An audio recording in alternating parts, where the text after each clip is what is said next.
Huitième message de Notre-Dame de tous les peuples, le 25 février 1946. Je vois une lumière crue, et en hauteur la Dame. Elle indique ce qui est en bas, et je vois l'Europe. La Dame secoue la tête de gauche à droite. Je vois à ses pieds comme des petits anges.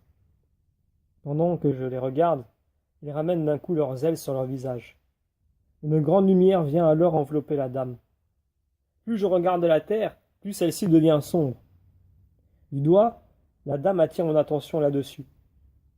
Je lève une nouvelle fois les yeux sur elle, mais elle me montre la terre d'un air sévère. Et là, je vois dans cette obscurité écrit en grandes lettres le mot vérité.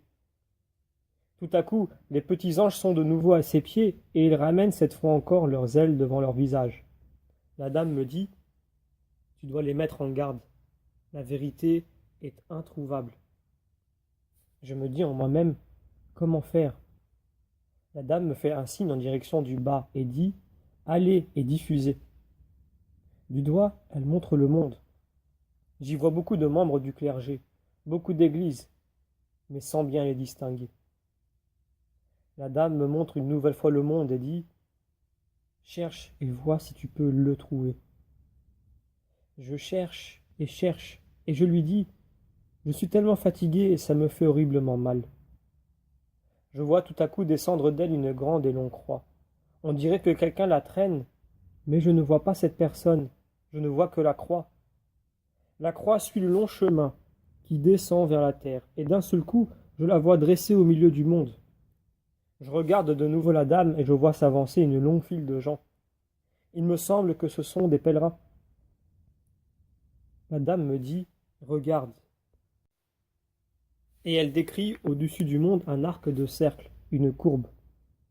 J'ai l'impression qu'elle y écrit quelque chose, et à haute voix je lis le mot vérité. Celui-ci est au milieu. Elle écrit ensuite à gauche un mot et je lis foi. Enfin un à droite et je lis amour. La Dame m'indique le tout et dit allez et diffusez. Elle m'indique une fois de plus la courbe et dit voilà ce qui doit revenir.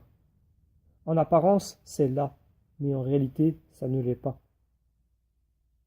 Et dans son regard se lit une terrible tristesse. Après cela, une force m'oblige à dire calamité sur calamité, des calamités naturelles. Je vois ensuite le mot fin qui est écrit et le mot chaos politique. La Dame dit ce n'est pas seulement pour ton pays, mais c'est sur le monde entier. Je suis prise d'une terrible douleur et dis c'est encore une période d'oppression et de peine qui s'étend encore sur le monde. Je vois ensuite écrit le mot désespéré. Je me trouve soudain entouré de lumière et je vois la Dame comme si elle descendait. Elle m'indique les trois mots vérité, foi et amour. La Dame sourit et me dit mais il va falloir apprendre beaucoup de choses. Tout à coup, elle porte mon attention sur la droite et je vois quelqu'un qui est assis et qui porte une longue barbe blanche. L'homme est vêtu d'un long vêtement. Il pointe deux doigts joints vers le haut. Sous son coude, il y a un gros livre et devant lui une grande clé. L'image s'efface et la Dame me dit une fois de plus regarde. Et elle me fait voir à présent quelque chose d'autre.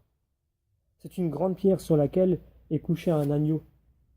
J'entends une voix dire Ecce homo. Petite note, Ecce homo est le latin pour voici l'homme. D'un seul coup, la Dame a disparu ainsi que la lumière. Fin du huitième message.